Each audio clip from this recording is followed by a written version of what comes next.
नमस्कार स्टूडेंट। हम लोग मैथ में इंटीग्रेशन चालू किए थे। पिछले के 4 लेक्चर में इंटीग्रेशन का जो बेसिक कॉन्सेप्ट है और इंटीग्रेशन बाय सब्स्टिट्यूशन हम आपको बता रहे थे। उसमें हमने आपको एक्सरसाइज 7.1 और 7.2 बनाने के लिए बोला था। आज हम के लेक्चर में हम लोग केवल क्वेश्चंस करने वाले हैं। कॉन्सेप्ट अगले कुछ लेक्चर में करेंगे। तो 7.1 में आई होप आपसे क्वेश्चन नंबर 5 तक बन गया होगा। 6, 7, 8, 9, 10 ये सब हम आपको बना देते हैं। जो भी स्टूडेंट बना लिए होंगे अच्छे हैं, नहीं बनाए हैं वो देख लीजिएगा। क्वेश्चन नंबर 6 क्या कहता है, 4e के पावर 3x + 1 इंटू dx। इसका इंटीग्रेशन करना है। दोस्त हमने बताया था कि जब एक से अधिक फंक्शन रहेगा सबको आप अलग अलग कर दीजिएगा। तो क्या करोगे बाबू, 4 इंटू e के power 3x dx plus 1 into dx कर दीजिएगा। कांस्टेंट नंबर को हम लोग क्या करते हैं, इंटीग्रेशन से बाहर निकाल देते हैं। तो ये बाहर निकल जाएगा दोस्त, e के पावर 3x dx ये तो 1 है, गुना होगा इतना ही रह जाएगा। ठीक है ना। हमने बताया था कि e के पावर 3x या e के पावर जो भी रहेगा उसका इंटीग्रेशन वही होता है। और अगर x है, अब ऐसा हमने बताया था कि कोई अगर लीनियर फंक्शन रहेगा दोस्त, कोई भी लीनियर फंक्शन रहेगा तो जो इंटीग्रेशन है वो इंटीग्रेशन लिख दो और यहाँ पर जो भी चीज रहेगा ना उसका डीसी करके भाग कर देना है। तो 3x का डीसी तो 3 जस के तस रहेगा और x का डीसी कितना होता है 1, उतना ही से इसमें भाग दे देना। क्लियर। तो अब बताइए बाबू, यहाँ से ये जो हो जाएगा 4 इंटू e के पावर 3x बटा में 3 और प्लस dx का इंटीग्रेशन x और प्लस में हम लोग क्या लिखेंगे c। आई होप आपको ये प्रॉब्लम समझ में आया होगा। 4/3 e के power 3x plus x plus c हो जाएगा। ये हो गया क्वेश्चन नंबर 6 का। ठीक है बाबू। अब आते हैं क्वेश्चन नंबर 7 बताते हैं आपको। देखिएगा क्वेश्चन नंबर 7 है दोस्त, x² 1 - 1/x² इंटू dx। इसका इंटीग्रेशन करना है। क्या करोगे आप, सिंपल कहोगे सर इसको आप गुना कर दीजिए पहले। ठीक है ना। तो गुना कर दोगे तो गुना करने के बाद क्या होगा बाबू बताओ, x² minus x² into 1/x² into क्या होगा बाबू dx। ये और ये क्या हो जाएगा, कैंसिल आउट। तो अगर ये कैंसिल हो जाएगा दोस्त, x² - 1 इंटू dx। अगला स्टेप क्या है, तो अगला स्टेप सर इसको सबसे पहले आप अलग अलग कर दीजिए। तो हमने अगर इसको अलग अलग करेगा तो x² dx माइनस dx। अब बताओ बाबू, ये तो एकदम सिंपल इंटीग्रेशन है। हमने बताया था कि जो घात वाला रहेगा एक जोड़ना है उतना ही से डिवाइड करना है। तो 2 में 1 जोड़ोगे कितना आ जाएगा बाबू 3। अब बटा में क्या लिखोगे 3, तो 3/3 और dx का इंटीग्रेशन x प्लस में। आई होप आपको क्वेश्चन नंबर 6 और क्वेश्चन नंबर 7 दोनों समझ में आया होगा। ठीक है ना। अब हम लोग आते हैं बाबू क्वेश्चन नंबर 8 पर। ठीक है ना। इसको आप जल्दी से उतार लीजिए। क्वेश्चन नंबर 8 देखिएगा क्या है, एनसीईआरटी का क्वेश्चन नंबर 8 है। लिखता है ax² plus bx plus c और ये हो गया dx। आप लोगों को करना क्या है, हम आपको एनसीईआरटी सॉल्व कर दे रहे हैं, आप एसएफ सॉल्व करिए और जो भी प्रॉब्लम होगा आप हमें बता दीजिएगा, उस क्वेश्चन को हम आपको बता देंगे। कई लोग एसएफ भी सॉल्व करते हैं तो एसएफ सॉल्व करके बताते जाइए, हम आपको बताते जाएंगे क्वेश्चन। बताओ इसको बनाना है, क्या करोगे। पहला स्टेप है सर तीनों को पहले अलग अलग कर दीजिए। तो क्या लिखिएगा, x² dx plus bx dx plus क्या लिखोगे आप c dx। A b c तीनों कांस्टेंट है। तो बताओ हमने बताया था कि जो भी कांस्टेंट टर्म है उसको रहने देना है कि बाहर निकाल देना है, बाहर। तो इंटीग्रेशन से इसको आप बाहर निकालोगे बाबू, x² dx plus bx dx plus c dx। कोई दिक्कत। x² dx हमने बताया था कि जो भी अलजेब्रिक फंक्शन है उसमें 1 जोड़ के उतना से भाग दे देना है। ठीक है।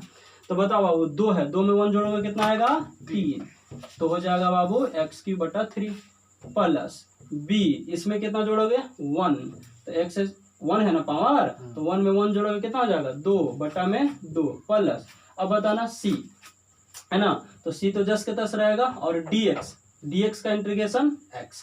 और यहाँ पर कोई कांस्टेंट टर्म, चूंकि हम लोग कांस्टेंट में जनरली c यूज करते हैं और क्वेश्चन में c है तो प्रॉब्लम क्रिएट हो जाएगा। इसलिए इसके जगह पर कोई दूसरा मान सकते हो, के मान लिया, ठीक है ना। तो अगर लिखना चाहोगे तो a/3 plus b/2 plus cx plus k। Clear है। इसको आप c भी मान सकते हैं, ठीक है ना। तो c कॉमन कर लोगे तो c इंटू एक्स प्लस 1 हो जाएगा, कोई दिक्कत नहीं, ठीक है। तो यह है क्वेश्चन नंबर 8 का सोल्यूशन। चलिए तो बाबू हम लोग क्वेश्चन नंबर 8 तक कर लिए हैं। क्वेश्चन नंबर 9 एनसीईआरटी का लिखा है बाबू 2x² plus e⁻x into dx। ये तो बड़ा सिंपल प्रॉब्लम है, आप लोग एकदम कर सकते हो। क्या करोगे दोस्त, तो लिखोगे कि सबसे पहले सर अलग अलग करिए, तो हमने अलग अलग कर दिया, ठीक है। ये हो गया dx। क्या करना है, 2 को बाहर कर देना है, x² dx plus e⁻x dx, ठीक है ना बाबू। अब बताओ पावर में 1 जोड़ोगे उतना से भाग दे दोगे, ठीक है। तो कितना हो गया 2 into x³ plus e⁻x plus में c, क्योंकि e⁻x का इंटीग्रेशन e⁻x ही होता है। और बढ़िया से लिखना चाहेंगे तो 2/3 x³ plus e⁻x plus c, ठीक है ना। तो ये था क्वेश्चन नंबर 9। क्वेश्चन नंबर 10 देखिएगा। क्वेश्चन नंबर 10 क्या कहता है कि इंटीग्रेशन ऑफ रूट अंदर x माइनस 1/√x का होल स्क्वायर dx, इसका वैल्यू निकालें, ठीक है ना। कैसे निकालोगे दोस्त, तो देखो ना, आपको एकदम सिंपल समझ लेना है कि यहाँ पर स्क्वायर है, और हम लोग जो इंटीग्रेशन निकालना सीखे हैं वह क्या है कि एक इंडिपेंडेंट टर्म रहे और अलग अलग रहे। यहाँ पर पूरा का पूरा होल स्क्वायर है, ठीक है ना। तो आप सिंपली वैसे पहले इसको होल स्क्वायर तोड़िए, तो कैसे टूटेगा बाबू, इसको मान लो ए और इसको मान लो बी। क्या आ जाएगा formula, a minus b. A minus b का फार्मूला क्या होता है, ए माइनस बी का होल स्क्वायर। तो ए माइनस बी के होल स्क्वायर का formula a² plus b² minus 2ab। Clear. तो क्या लिखोगे दोस्त, तो लिखोगे सर a² यानी इतना का होल स्क्वायर प्लस b² यानी इसका whole square minus 2 into a that is root x into b that is root अंदर एक्स, और ये हो जाएगा होल dx। अब हम इसको इधर मिटा रहे हैं ये वाला क्वेश्चंस का। अब देखिएगा, इसको हम लोग लिखेंगे, इधर लिख देते हैं, उधर अगर आपको नहीं दिखाई दिया होगा तो रूट एक्स का स्क्वायर एक्स हो जाएगा, रूट से स्क्वायर कैंसिल हो जाता है, प्लस 1 कितना हो जाएगा x हो जाएगा, क्योंकि 1 का स्क्वायर 1 और रूट का स्क्वायर क्या होता है x, और ये तो हो जाएगा कैंसिल माइनस 2 इंटू dx, ठीक है। अब क्या करोगे बाबू, सबको अलग अलग, x dx 1/x dx minus 2 dx, ठीक है। क्या करोगे बताओ, x dx का इंटीग्रेशन पावर 1 है ना, तो क्या होगा x² 2 प्लस dx का अच्छा ये देखना 1/x dx, तो 1/x dx को dx/x लिख सकते हैं, और dx/x का इंटीग्रेशन डायरेक्ट बताए थे log x, है ना। तो यहाँ पर लिख दोगे आप log x माइनस 2 तो कांस्टेंट है, क्या होगा बाहर निकल जाएगा, और dx का इंटीग्रेशन क्या होता है x, और प्लस में क्या होगा c। आई होप आपको समझ में आया होगा। क्या करना बाबू, कुछ नहीं, बस इसका स्क्वायर कर दीजिए, ये वाला टर्म निकल जाएगा, बाकी तो एकदम सिंपल इंटीग्रेशन है, ठीक है ना। तो ये था आपका क्वेश्चन नंबर 10, है ना। क्वेश्चन नंबर 11 की बात करते हैं, देखिएगा।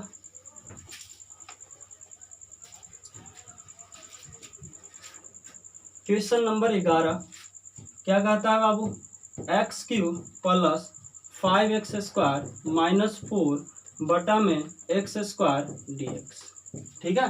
क्या करोगे बताओ, तो पहले ये देखो नीचे में x² है, सब x² को सब के टर्म से भाग दे दो, मतलब ऐसा समझो कि a प्लस बी प्लस सी बटा में d लिखा है, इसका अर्थ क्या होता है, तो बोलोगे sir a/d b/c sorry b/d plus c/d, मतलब अलग अलग कर देना। तो उसी तरह से इसको अगर उसी कॉन्सेप्ट को हम यूज करें तो x³ बटा में x² प्लस 5x² बटा x², ठीक है, माइनस क्या 4/x², और फिर क्या होगा dx। अब बताना, ये कट गया, ये कट गया, ये तो नहीं कटेगा, ऊपर चल जाएगा। इसको लिखेंगे x, इसको लिखेंगे 5, इसको लिखेंगे 4 माइनस 2, ये क्या हो गया dx। क्लियर। अगला स्टेप क्या है आपका, सर अलग अलग कर देना है, ठीक है। तो इसको आप अलग अलग कर दो, क्या बनेगा x dx फिर क्या बनेगा 5dx, फिर क्या बनेगा 4x माइनस 2dx, ठीक है ना। अब हम इधर लिखते हैं, देखिएगा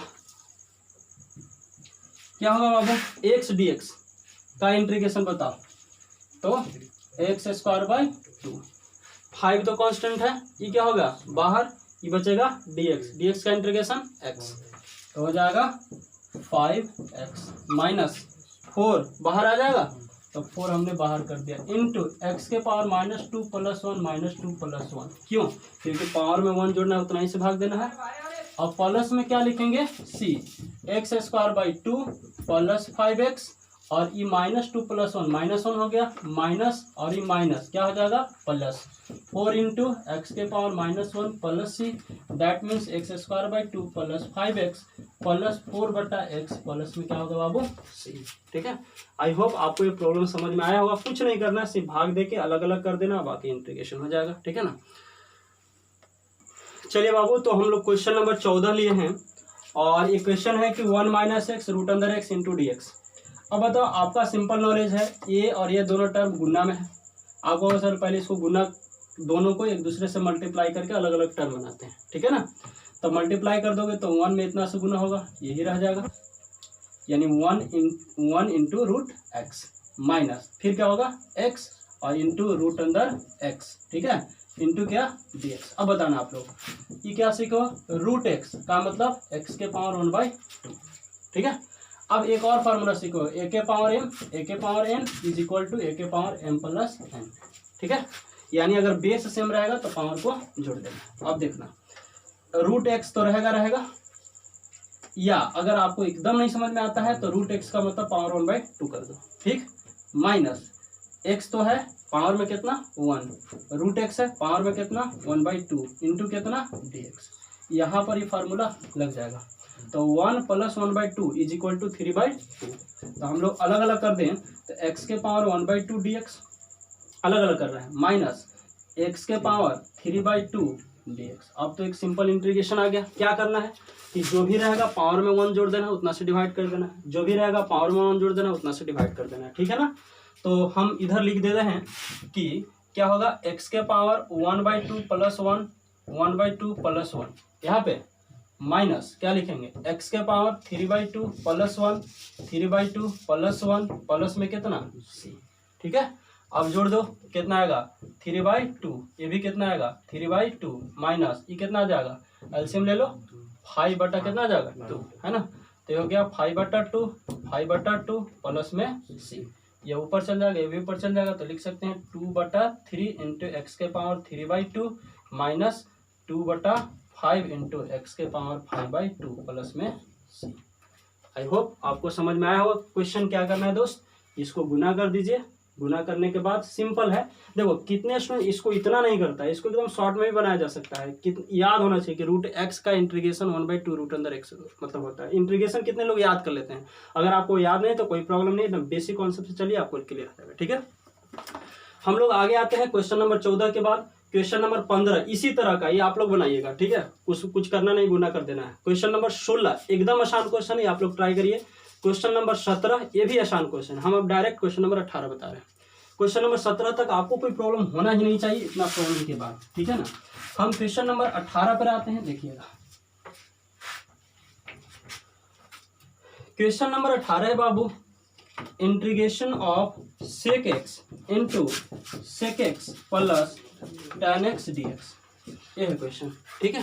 क्या करोगे आप, सिंपल सर देखिए गुना में गुना कर देते हैं, तो sec x into sec x क्या होगा, sec square x, sec x into tan x हो जाएगा, और कोई दिक्कत, और ये क्या है बाबू फिर dx, ठीक है। क्या करोगे बोलो सर, अलग अलग कर दीजिए, है ना, तो हम अलग अलग लिख दिए, सेक स्क्वायर एक्स dx, ठीक है, plus sec square x into sorry sec x into tan x, sec x into tan x dx हो जाएगा, sec x into tan x। हाँ देखिए, तो इसमें क्या किया बाबू, दोनों को हम लोग मल्टीप्लाई कर दिए, तो सेक में सेक से सेक स्क्वायर, इसमें इतना। अब बताओ इसका इंटीग्रेशन, ये हम फार्मूला लिखा है, सेक स्क्वायर एक्स का इंटीग्रेशन क्या होता है tan x, sec x into tan x का इंटीग्रेशन क्या होता है, ठीक है, sec x into tan x का इंटीग्रेशन क्या होता है, सेक एक्स, और प्लस में क्या हो जाएगा सेक, ठीक है ना। सेक स्क्वायर एक्स का इंटीग्रेशन टेन एक्स और sec x into tan x का इंटीग्रेशन सेक एक्स, प्लस में क्या हो गया सेक, ठीक है ना। तो आई होप आपको ये प्रॉब्लम समझ में आया होगा। क्वेश्चन नंबर 18 तक हमने बता दिया है। चलिए स्टूडेंट, तो क्वेश्चन नंबर 19 को देखते हैं। क्वेश्चन नंबर 19 को समझिएगा आप लोग थोड़ा सा, इसको रहने दीजिए आप सेक स्क्वायर एक्स ही। ये क्या है 1/cosec स्क्वायर एक्स, और 1/cosec को क्या लिखते हैं साइन, तो ये क्या होगा बताओ, sign square x d x. 1 इतना को सेक है तो सेक को हम लोग लिख सकते हैं 1/cos, होता है। तो इसको क्या लिखोगे बताओ, साइन स्क्वायर एक्स और बटा में कितना cos square x d x. देखना 1/cos को साइन, और ये जो सेक है सेक को 1/cos, तो ये हो गया साइन बटा कॉस को tan, है ना।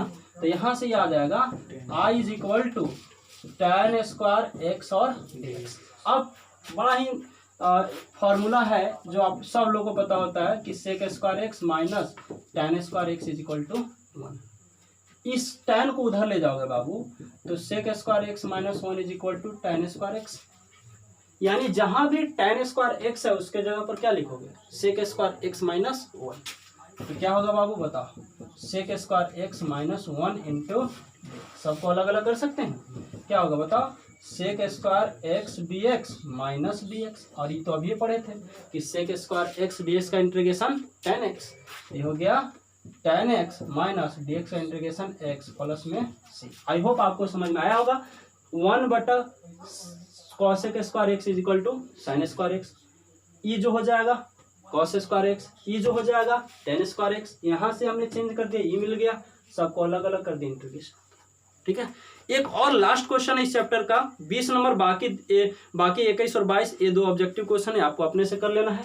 तो ये 7.1 खत्म हो जाएगा। अगले लेक्चर में हम लोग बात करेंगे 7.2 पर, और 7.2 पढ़ने के बाद हम लोग आगे कॉन्सेप्ट करेंगे। पहले हम लोग 4 जो लेक्चर बना चुके हैं, इस लेक्चर को देखने से पहले चारों लेक्चर को देखिए।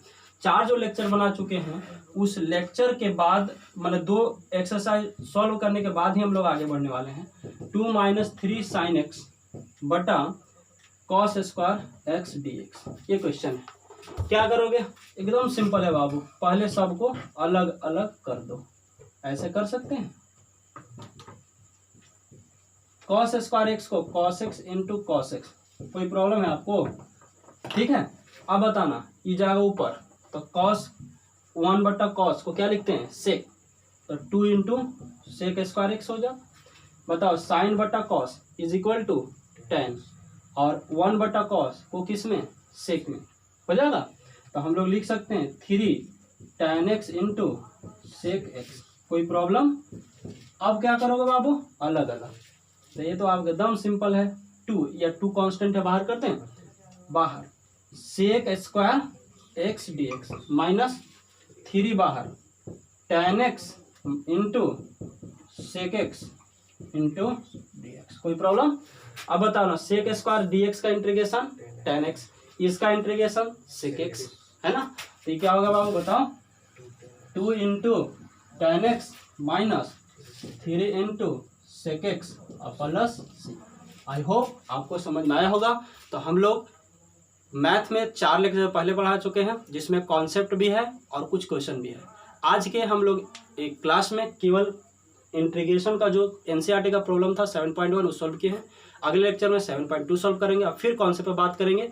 जिसके पास भी ऐसे बुक होगा ऐसे भी बनाइए, और जो प्रॉब्लम होगा हमें लिखिए। चैनल को सब्सक्राइब करिए, जितना से ज़्यादा हो सके शेयर करिए, लाइक करिए। Thank you.